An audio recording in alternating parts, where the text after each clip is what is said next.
नमस्कार दोस्तों, मेरा नाम है शिवम शर्मा और आप सभी लोगों का फिर से स्वागत है डिजिटल बातचीत पर। दोस्तों, मैं आज आपके सामने फिर से एक लेके आया हूँ, एक और वीएलई सीएससी वीएलई भाई की कहानी लेकर आप सभी लोगों तक पहुँचाने के लिए।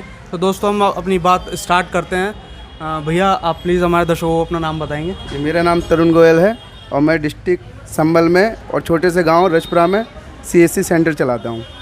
तो भैया, तरुण भैया, आप कितने समय से ये सीएससी सेंटर चला रहे हैं? जी सर, मैं 5 या 6 साल से सीएससी सेंटर चला रहा हूं और मैंने शुरुआत जो करी थी सीएससी सेंटर से ही करी थी और उसमें ज़्यादा खर्चा भी नहीं आया था मेरे लिए। सबसे पहले मैंने अपनी एक दुकान खोली किराए पे लेके और उसके बाद मैंने सीएससी सेंटर पर रजिस्ट्रेशन करा था, वो भी बिल्कुल फ्री था, जिसमें कोई भी चार्ज नहीं आया था मेरे से। और फिर मैंने सीएससी सेंटर के थ्रू ई डिस्ट्रिक्ट ली थी, जिससे कि आय जाति मूल्य निवास जन्म मृत्यु प्रमाण पत्र वगैरह बनते हैं, उससे भी मैंने फिर थोड़ा इन्वेस्ट करके पैसा कमाया। और मेरा जो खर्चा है इसमें ज़्यादा नहीं आया है। मुझे एक क्वांटर की ज़रूरत पड़ी और एक लैपटॉप जो ज़्यादा से ज़्यादा 15 से 16 हज़ार रुपये में बढ़िया लैपटॉप आ जाता है, वो लिया था। और शुरुआत में मैंने एक प्रिंटर लिया था जो कैनन G2010 है, जिसकी कीमत 10 से 11 हज़ार रुपये ये इन्वेस्ट हुआ था। और 16 हज़ार लैपटॉप और थोड़ी सी बिजली फिटिंग वगैरह में इन्वर्टर का खर्चा आया था, जिसमें मेरा जो खर्चा आया था वो मैंने शुरुआत में ही एक इन्वर्टर और एक बैटरी लिया था, क्योंकि मेरा बजट कम था। तो मेरा 15-16 हज़ार उसमें खर्चा आया था। लमसम मेरा 50 हज़ार रुपये का खर्चा आ गया था, जो सीएससी सेंटर चालू करने के लिए मेरे लिए बहुत था, क्योंकि मेरे पे इतना पैसा भी नहीं था जो मैं ज़्यादा इन्वेस्ट कर सकूं। तो मैंने यही काम करा। उसके बाद फिर मेरे को थोड़ी बहुत आमदनी होने लग गई। फिर मैंने और भी प्रिंटर वगैरह बढ़ा लिए 1005 वगैरह के। लेकिन मुझे ये पता है कि इसमें अगर आप लगातार सही तरीके से काम करेंगे तो आप 1000 से 1500 रुपये आराम से कमा सकते हैं। सबसे पहले मैं बताऊं कमाई का ज़रिया आपके लिए कि आप AEPS का भी काम स्टार्ट कर सकते हैं। इससे AEPS में आप अगर कोई निकालने आता है तो नॉर्मली चार्ज उसमें आपको कमीशन भी मिलता है और आप कस्टमर से 10 रुपये चार्ज कर सकते हैं 1000 पे, तो वो ज़्यादा नहीं है। आपका दुकान का किराया उसी में ही निकल सकता है AEPS में। और वैसे ई डिस्ट्रिक्ट का काम करते हैं आप CSC के थ्रू, तो बहुत सी सुविधाएँ। देखो, इंश्योरेंस की सुविधा है। इंश्योरेंस में भी आप अगर एक दिन में एक कस्टमर आया तो आप 100 रुपये नॉर्मली कमा सकते हैं। और आय जाति मूल्य निवास में भी अगर आप दिन में कुछ नहीं तो 5 ही आय जाति मूल्य निवास आ गए कस्टमर के, तो आप नॉर्मली 50 रुपये भी अगर कमीशन के हिसाब से भी कमाएंगे तो आप 100-200 उसमें भी कमा सकते हैं। बिजली का बिल भी भर सकते हैं। सॉरी यार, डिस्टर्बेंस हो रहा है, मैं अभी दोबारा से रिपीट कर रहा हूँ। देखिए, CSC में अगर आप बिजली का बिल भरेंगे, आपने अगर 10 हज़ार का भी बिल भरा तो जाहिर सी बात है आपके 100-200 रुपये उसमें भी कम जाते हैं। और AEPS में भी आपके 100-200 रुपये कम जाते हैं। आय जाति मूल्य निवास उसमें भी आपके 100-200 रुपये कम जाएंगे। प्लस आप ऑनलाइन फॉर्म भी भर सकते हैं, तो फॉर्म में भी आप कुछ नहीं तो लमसम अगर आपने दिन में 4 या 5 फॉर्म भरे तो 500 रुपये उसमें भी बच जाते हैं। बहुत सी चीज़ें हैं, मतलब छोटी छोटी बातें जिन पे हम ध्यान दें बिंदुओं पे, तो आप 1000 से 1500 रुपये पर डे के कमा सकते हैं अगर मेहनत करके काम करेंगे तो भैया, जैसा कि आप बता रहे हैं कि शुरुआत के समय में जब आपने खोला था उस समय फ़ीस नहीं, आपकी कोई फ़ीस नहीं कटी थी। लेकिन फ़िलहाल अगर आप अभी है, लेकिन टेक का एक एग्ज़ाम देना पड़ता है जिसमें समथिंग 600 या 700 रुपये की फ़ीस है। अब वो हो गई है, पहले फ्री था हमारे लिए। और भैया, आपको खोलने के बाद आप बताना चाहेंगे दर्शकों को, अगर कोई अभी इस समय बंदा CSC सेंटर खोलता है तो उसे क्या परेशानियां देखनी पड़ सकती हैं? इस समय समथिंग मेरे को ये पता है कि जैसे कि आप रजिस्ट्रेशन करते हैं तो अगर आपको जानकारी नहीं है कि CSC का रजिस्ट्रेशन हम कैसे करें, तो आप YouTube पे बहुत से चैनल बने हुए हैं। जैसे मेरे भाई का बना हुआ है शिवम नाम से, और ये तो मुझे नहीं पता आपका क्या चैनल नाम है, आप बता देना।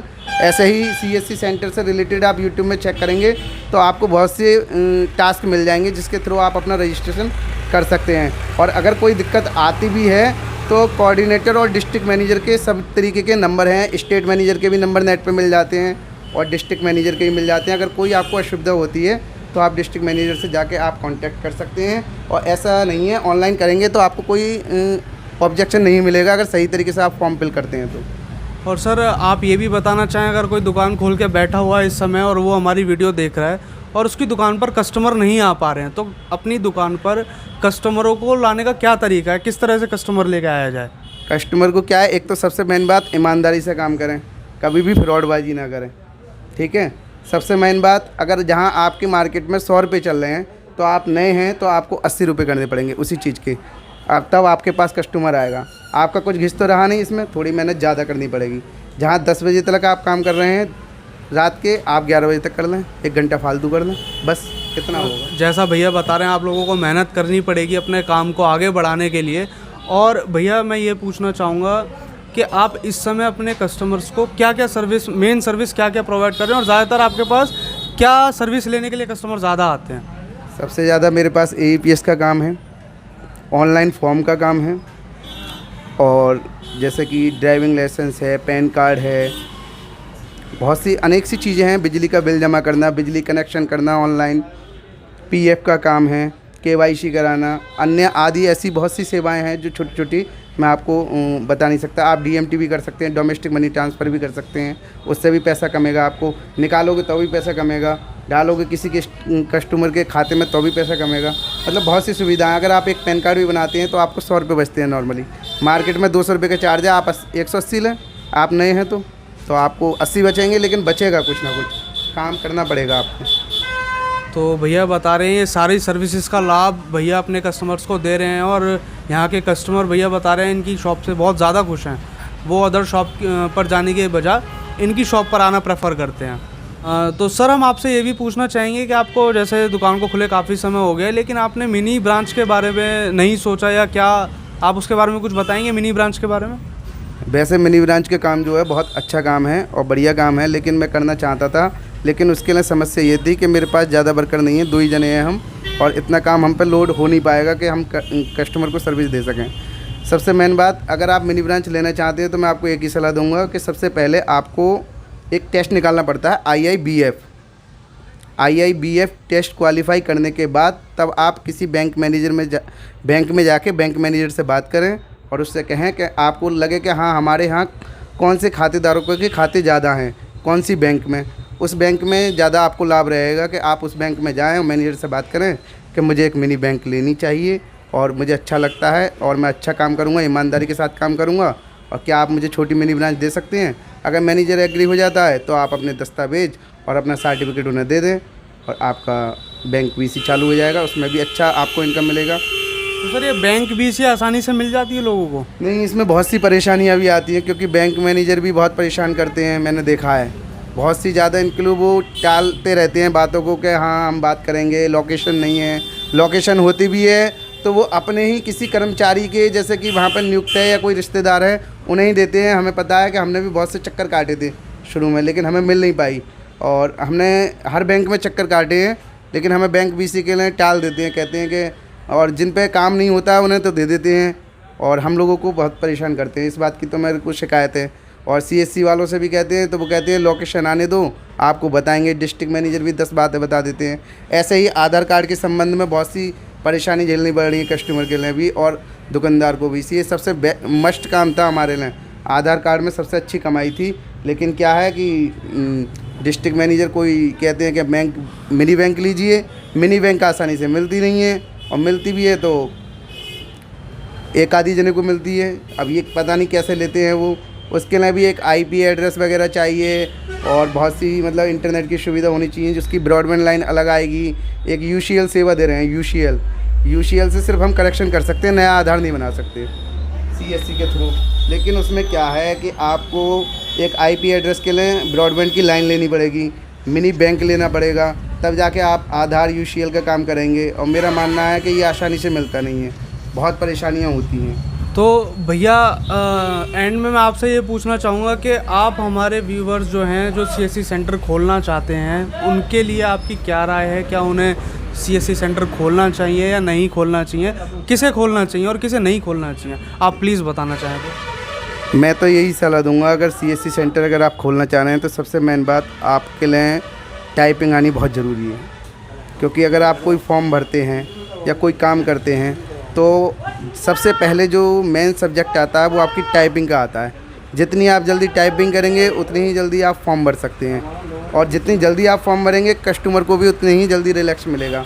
आप मेन अगर CSC सेंटर खोलना चाह रहे हैं तो सबसे पहले आप किसी भी, अगर आपको कोई नॉलेज नहीं है तो सबसे पहले आप टाइपिंग सीखें, कंप्यूटर चलाना ना सीखें। कंप्यूटर चलाना तो खुद ही आ जाएगा, क्योंकि जब आपको टाइपिंग आएगी तो बहुत अच्छा लगेगा, आपको भी चलाने में मज़ा आएगा। और आप कंप्यूटर को नॉलेज बहुत है और टाइपिंग आप हौला हौला कर रहे हो तो कस्टमर की निगाह में भी आप ये लगाओगे यार लड़के में जान नहीं है, ये सही तरीके से मेरा फॉर्म नहीं भर सकता। तो भैया लोगों को जो खोलना चाहते हैं उनको बेनिफिट है काम करने में? बेनिफिट है, आप नॉर्मली छोटा सा सेंटर खोल के देखें, आपको फ़ायदा होगा। और इतना है कि अगर ज़्यादा इनकम तो नहीं होगी, लेकिन हाँ पर डे की 1000 रुपये इनकम हो जाएगी अगर आप मेहनत करते हैं तो।